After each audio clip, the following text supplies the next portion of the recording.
सुनो कार्तिक, मैं अब और बर्दाश्त नहीं कर सकती। आखिर मैं अकेले क्या क्या करूं? मुझे घर दफ्तर सब देखना पड़ता है और अभी कुछ टाइम में हमारे बीच एक बच्चे की जिम्मेदारी भी होगी। ऐसे में तुम्हारी माँ की जिम्मेदारी भी मुझे ही उठानी पड़ रही है। वो खुद तो सारा दिन बिस्तर पर आराम फरमाती रहती हैं या तो इधर उधर घर में चक्कर लगाती रहती हैं। प्रगति अपने पति कार्तिक के साथ लड़ते हुए अपनी भड़ास निकाल रही थी। प्रगति को समझाते हुए कार्तिक ने उससे कहा कि प्रगति और मेरी माँ है। बचपन में ही मैंने अपने पापा को खो दिया था। माँ चाहती तो दूसरी शादी कर सकती थी। सबने उनसे कितना कहा था कि शादी कर लो, अकेले कैसे जी पाओगी, बच्चे को कैसे संभालोगी, लेकिन माँ ने सबको एक ही जवाब दिया कि अपना भविष्य मुझे नहीं देखना, मुझे मेरे बच्चे का वर्तमान देखना है।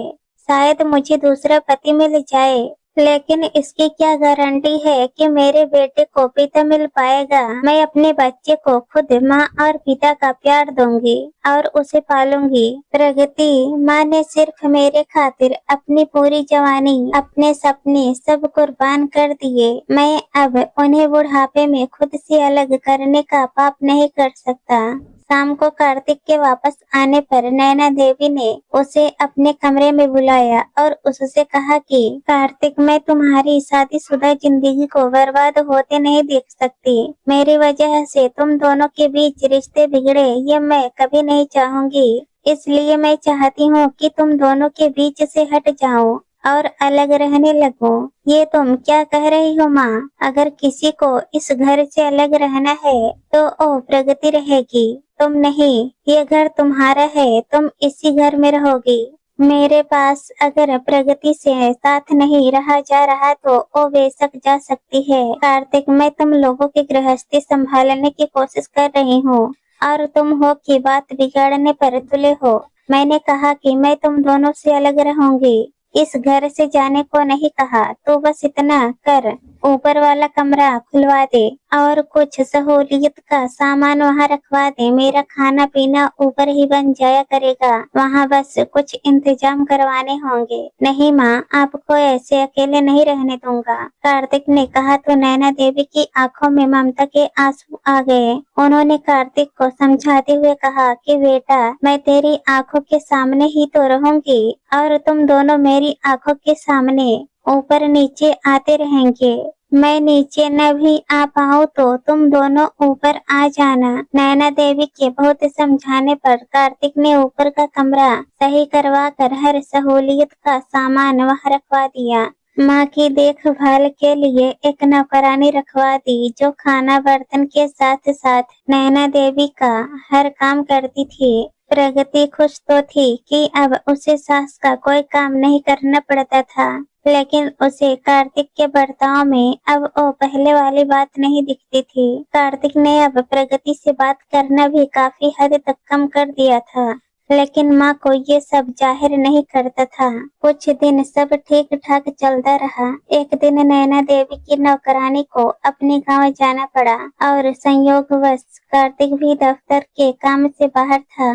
उस दिन बारिश हो रही थी और प्रगति को अचानक से लेबर पेन शुरू हो गया और रोने चिल्लाने लगी। नैना देवी ने जब प्रगति के रोने की आवाज सुनी तो उन्होंने जोर से प्रगति को आवाज लगाई, लेकिन प्रगति की हालत नहीं थी कि वो ऊपर जा सके। नैना देवी समझ चुकी थी कि प्रगति को लेबर पेन शुरू हो चुका है। भारी बारिश के कारण फोन डेड थे, कार्तिक से कांटेक्ट नहीं हो पा रहा था। नैना देवी बहू के लिए परेशान हो उठी। उधर प्रगति की चीखें बढ़ती जा रही थी। नैना देवी ने बालकोनी में आकर देखा, पर मूसलाधार बारिश की वजह से कोई पड़ोसी या मदद नजर नहीं आ रही थी।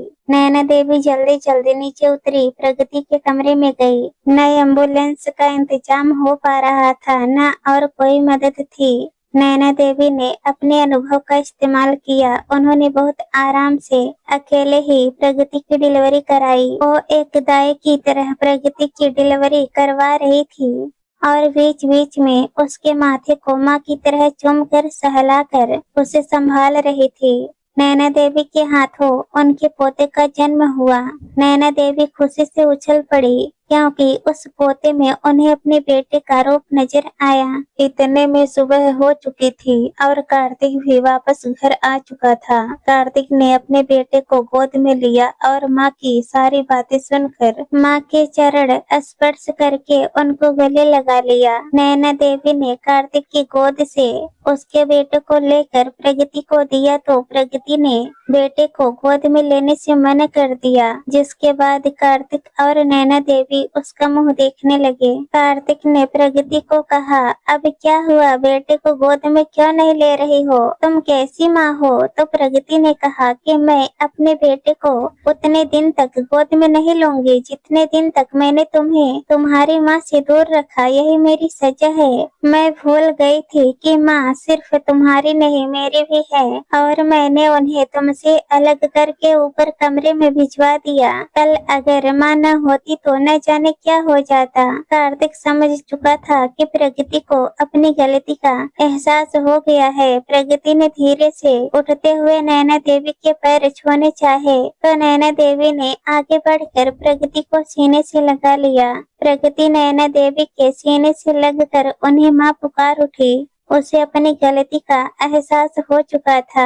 यह सब देखकर कार्तिक ने अपनी माँ से कहा कि माँ, तेरा बेटा प्रगति को नहीं सुधार सका लेकिन प्रगति के बेटे ने उसे सुधार दिया।